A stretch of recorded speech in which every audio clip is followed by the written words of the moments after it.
Hi, Taylor T. Carlson, and it's game review time again. Today we're going to be taking a look at Gundam Wing Endless Duel for the Super Famicom, which was the Japanese version of the Super Nintendo. Because Gundam was not a thing in the mid-90s in America yet, this game unfortunately never saw the light of day in the United States.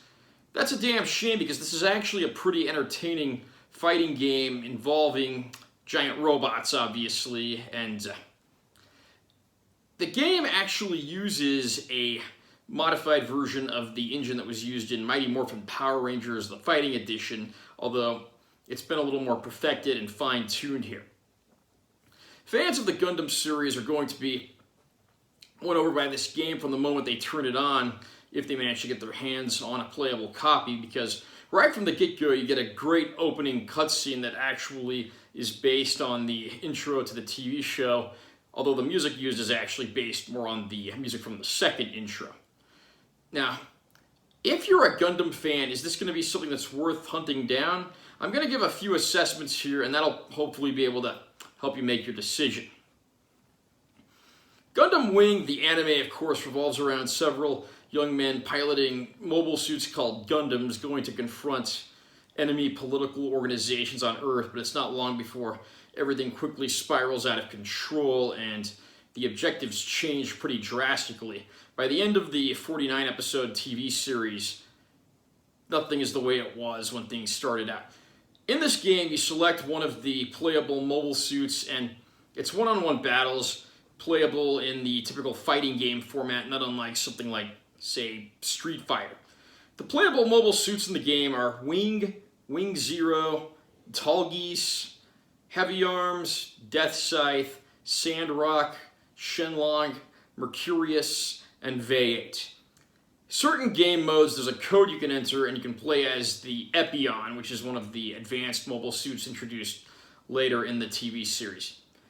Each one of the machines plays pretty uniquely, and I have to say, I'm pretty impressed with the attention to detail and how all these different weapons from the show actually do make an appearance here. And it feels pretty authentic throughout. I mean, there's some great stage designs. The game has some, complex move motions here and there, but if you're a Street Fighter veteran, I don't think it's going to take you too long to master the controls here. The graphics look great for a Super Nintendo game, and again, it's the production and all of this that makes it really a shame that this one didn't hit the light of day in the United States. A few different gameplay modes, including the typical single-player mode, a story mode, versus mode where you can play against a friend. This game is about what you'd expect, but I do mean that in a good way.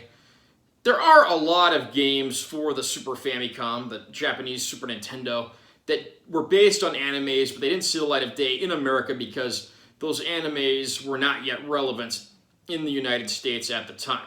There were also several Dragon Ball games that suffered this same fate, and those will, of course, be a story for another day.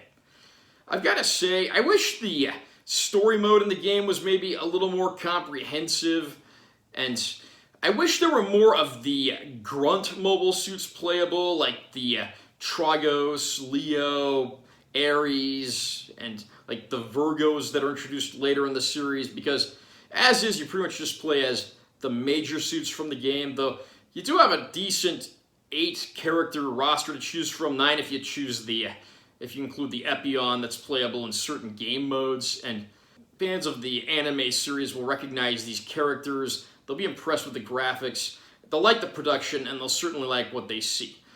I would say for Gundam Wing fans who have a Super Nintendo, this one is absolutely worth importing. Are you a Gundam fan who's had a chance to play Gundam Wing Endless Duel yet? What do you think of this game?